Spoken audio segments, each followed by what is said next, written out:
Перчатки в карманах, шатик подожди до утра.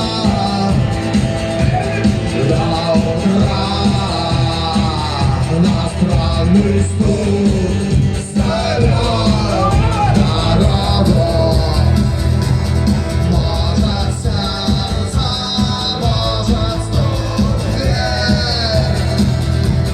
И когда я вернусь на пороге, я скажу одно лишь слово «верь».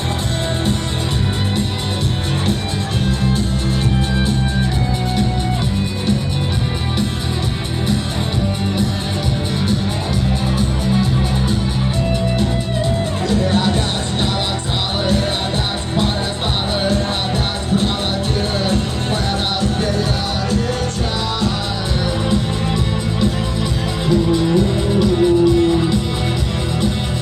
И опять весной, и опять сквозь грохот колес влево слышатся слова. Прощай, пространный стол зовет дорогу.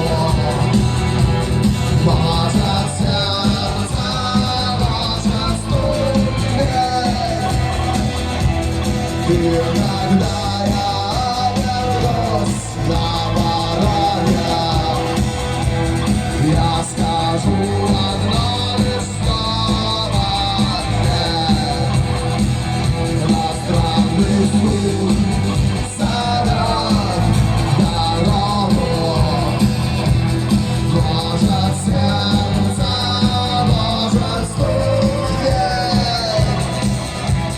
И когда я вернусь на пороге, я скажу одно лишь слово.